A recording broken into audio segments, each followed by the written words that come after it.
Well, with Shantae and the Seven Sirens coming out, I think it'd be a good time to get to this series. I suppose. Couldn't tell you how I came across Shantae as a series. I know I got an eShop card for the original game as well as Risky's Revenge for the 3DS back in 2014. I think it was 2014.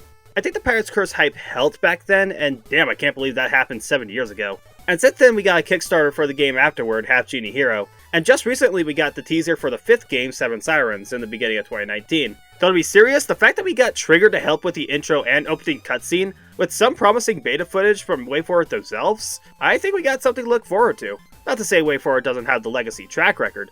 They've been around since 1993, pretty solid life for an indie studio. Well, currently indie. They did need some help publishing back then. In fact, Shantae 1 was published by Capcom. And they mostly did some licensed games like Mickey's Ultimate Challenge and Bear in the Big Blue House, Bear's Sense of Adventure.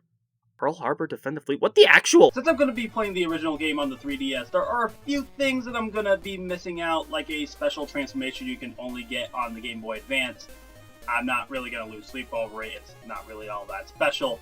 If you want to get an original cartridge, you're going to have to spend a crap ton of money just to get an original. Holy shit, are there... Where's the expensive cartridges? But I still recommend you get the original game on the 3DS. But that's assuming that you should even get it in the first place. So let's start talking about the original Shantae on the Game Boy Color.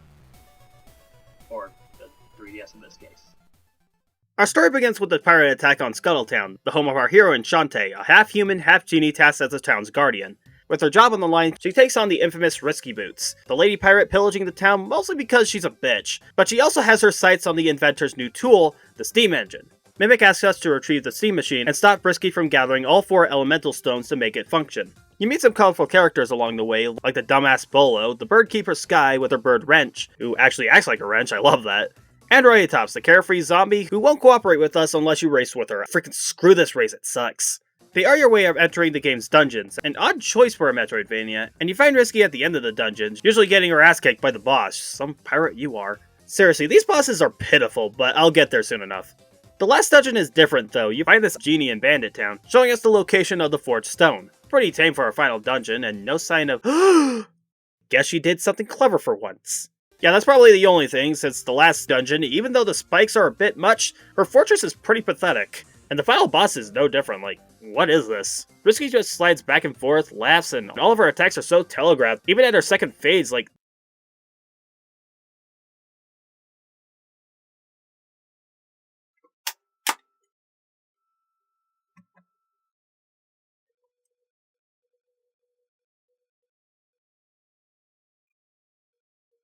So yeah, the game was made in 2001, when the Game Boy Color was ready to become obsolete, so the game really didn't have a chance to sell well. It doesn't really make sense to me considering the GBA was going to be backwards compatible, though I think part of the low sales was the character herself.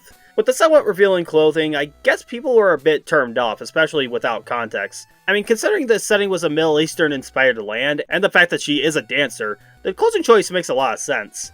While we're on the topic of looks though, can we talk about the animation? It should not be this well animated, while the Game Boy doesn't stutter once. They put so much love into these in-betweeners and the dances, though the idle animation is a bit odd. The chest just doesn't look right.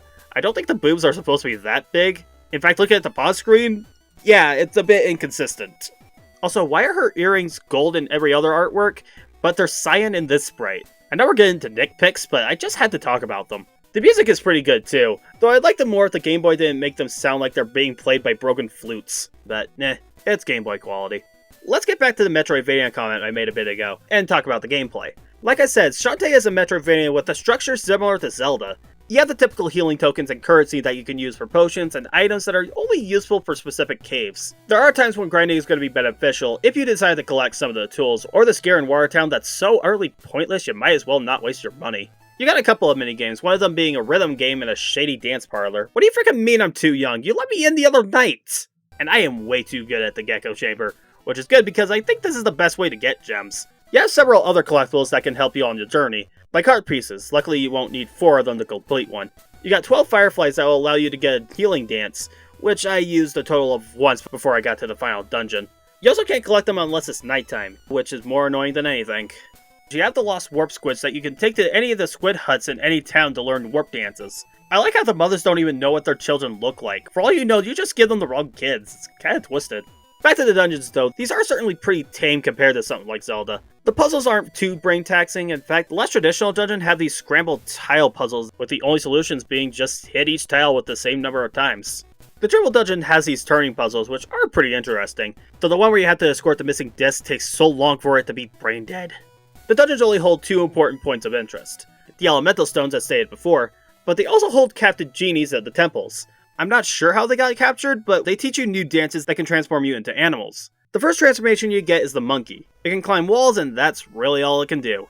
You also carry momentum in your drums, which can lead to some annoying deaths. Next up you have the elephant, only used to crush certain obstacles and by Jove that's all it's used for. It's also really damn slow, so you'll only need it for a couple of seconds and transform back, so it's probably the worst transformation in the game. After that you got the spider, which does the same thing as the monkey, only in the background walls. I don't really get that. Like the elephant, it's pretty slow on the ground, but at least for the most part you need it for more than 2 seconds. And finally you have the harpy that allows you to fly, but holy crap does it control like garbage. I get that they needed a con so you didn't abuse the transformation. The thing is, you still have to use caution since there are a lot of obstacles in the sky, and in certain places there are ceilings covered in spikes that will kill you on the spot. Okay, now let's talk about the annoying parts. Metroid and Zelda weren't the only inspirations, they also had some Mega Man influence, thanks to, like I said, the insta-kill spikes that are plastered in 30 to 40% of the damn game. Not only that, but Shantae also has a life system. A Zelda-styled Metroidvania having a life system. Why the hell did they think this was a good idea? It's such an inconvenience. While you keep every collectible before you get a game over, which doesn't really make sense, but I'll give it some credit. Why was this needed? It's either a major inconvenience or it means nothing at all. In fact, if they got rid of the lives, the game would be at least 25% better. Like seriously, game overs will happen so frequently since the level design can be a little cramped. And they put spikes in such stupid places, I should not have died like that! The bosses are just subpar at best and confusing at worst. The Dragon Rider always stumps me because who is going to know that you have to jump on his head to plop him to the ground? You can't jump on enemies in this game, it's not Super Mario, so why make that choice? And like I said, the ending is so anticlimactic. Like, this scene with Shantae in the Skyscope is kind of funny, but after that, the spike-filled, steam-covered Tinkerbat factory is just a batch of annoyances. And the Tinker Tank demolition, along with the final fight with Risky, is just kind of a weak climax. And we ended off with Shantae kicking back with the Tinkerbat rebuilding her home. Maybe he's a new friend? They defected from Risky's tyranny? What am I saying? We never see this guy again, so why wonder now? I'm kinda glad this game didn't take off initially. It's very dated by today's standards, and as a result, the decisions can come off as irritating. I like the game, but I certainly wouldn't recommend it. If you're really curious, get it on the 3DS, or pirate it, I wouldn't blame you if you did. I'm pretty sure you can get into the debug mode a lot easier, so you can grab that lovely Tinkerbat transformation. Yeah, you needed to play the game on the Game Boy Advance in order to obtain it, and also pay 500 gems, yeah, screw that. Speaking of the Game Boy Advance actually, there was a sequel in development, despite the poor sales. I'm sure it was their ventures with other publishers that kept their interest in the potential series alive. A sequel did eventually release for the Nintendo DSi, the new DS model with built-in Wi-Fi support and an online store. With no need to get a publisher for physical releases, they released Shantae Risky's Revenge. So the reason I'm going to be talking about Risky's Revenge on this video and not giving it its separate video is mostly because it would take only 4 minutes long, and really, the game doesn't really do a lot new compared to the original game. So I'm just gonna slap this game onto this video, and I'll call it a night. Except I can't because this game gets rid of the night system. Okay, with that bad segue out of the way, let's get into it. Right at the beginning, you have a similar story structure. Mimic unveils a rare artifact, but instead of Steam Machine blueprints, it's an oil lamp. Risky steals it, and you have to get the 3 magic seals before she does. Kinda like the elemental stones in the last game. And you fight Risky after she gets what she wants. Though there is a lot of fetch quests and trading you gotta do in the middle, kinda padding the game out, which I'll get to in a moment. And the map structure, while a little bit different with these 3D warp points, at the beginning anyway, it's still roughly the same, just with a different skin in most instances. While on the topic of graphics obviously, the game is much better looking thanks to the new hardware. Shantae even has a cute idle animation, that's a good use of resources right there. The music is great stuff too, though most of it is remade from the original game. Not to say that's a bad thing, I like the original music aside from the fact that they were on the Game Boy. In the director's cut you actually have character portraits during important cutscenes, and most of the characters do have different emotions, though not a lot of variety, but they look great nonetheless. As for the gameplay, it's roughly the same as last time. It's a bit tighter, but you walk about the same, though you can also run automatically if you want. That's actually a pretty good improvement. You jump about the same, and you attack, once again, just about the same. There are some quality of life improvements though, like the items as well as the transformations being mapped to a specific button each. That is very convenient because using items in the original was just painful. And while I did enjoy using the transformations in the original game, it's just a lot quicker to just map them to one button. You have less items, but not only do you need to buy each item once, thanks to them all being connected to the new magic system, but you can buy better versions with differing attributes. You can also buy attraction magic, as well as gel to upgrade your hair speed. Those do require you to trade in magic gems that you find all across the land, basically replacing the fireflies since they became obsolete. The warp squids are absent outside of the ending, technically, but you have these warp pedestals that help you teleport to other active statues. In the original DSi version, all of them were always paired up, so you can only travel to the statue that they were paired to. In the director's cut, all of them are linked, so it makes backtracking less obnoxious, thank you. And the heart containers return, but they're reduced to 3 instead of the original 7. In fact, there was plenty of reductions, like the dungeons. While there are 3 magic seals, there are only 2 traditional dungeons, while one of them is contained in the Gauntlet Challenge. That's kinda lame if you ask me, but I guess there is a dungeon where you get the elephant transformation. I guess. Which brings me to the transformations, as there are 3 of them. And 2 of them are returning, the monkey and the elephant. Though they are better here. Not only is the monkey better to control here, but it also gets a Shine Spark move, which is kind of awesome. And the elephant's dash is a great option if you want to get to places faster, since it actually is a bit faster than your running speed. The last transformation, however, is completely new, the mermaid, which is very useless on land, but it's phenomenal in the water. And you get a bubble attack once you help the Squid Baron, one of the bosses, get his kids back to him in exchange for information about Risky's hideouts. Otherwise, the mermaid is still pretty situational. On the subject of Squid Baron, though, I love the introduction to the Barons. Squid Baron is kind of a dummy. He even ditches you after you give him food after you got it from the chef as a reward for giving back her dog from Rowdy Tops. I told you there was a lot of fetch quests. You can also kill the dog for money. Sorry, not sorry. Not unlike the dickhead Ammo Baron, who would probably slaughter an entire adoption center just to create a war. And Hypno Baron is just kind of there to bend Shantae's mind. Unsuccessfully, mind you. But at least do an interesting fight with a Mimic. That was intentional, right? But yeah, back to the reductions, you can only fight the Squid and Hypno Baron, with the risky fight at the end, as per usual. While it's certainly a better game in terms of quality, there was so much stripped away from the original. There are no spells outside of transformations, you only go through a couple of traditional dungeons and fight only a couple of bosses aside from the final one, and really Secret Land is a bit smaller this go around. Despite the fact that you can only beat the game in around the same time as the Game Boy game, that's only because there's no traditional warp option. Outside of the warp pedestals, anyway. It's clear that the game started out as an episodic adventure, but like I said earlier, that never happened. The game was still successful in the end, so it didn't take them long to make another sequel, but that's for another day.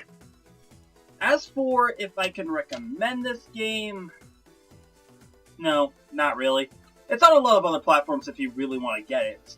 It's on the 3DS if you want the original DSi version. It's on the PS4, PC, Xbox One. It's also on the Wii U, strangely. I never thought it was actually on that console.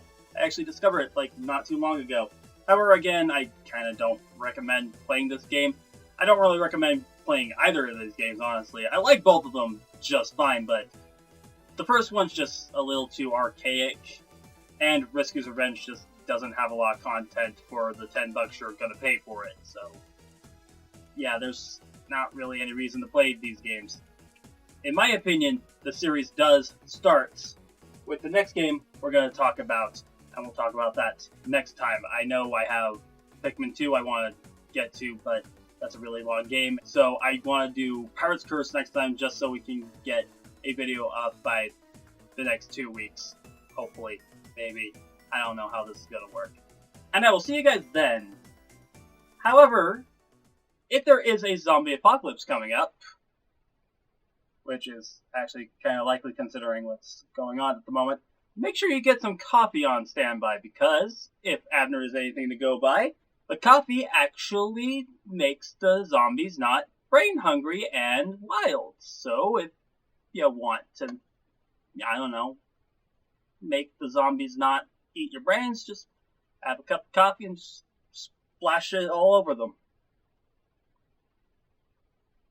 I was going somewhere with this. Hey guys, I guess I'm just doing a little bit of an end sleep for this video. probably not going to do too many of these. Just wanted to talk about all the background stuff going around. I actually bought some new tiles to get some better mic quality. They're doing a okay job, but I actually have 4 tiles high on the slanted wall. I hate this slanted wall, by the way.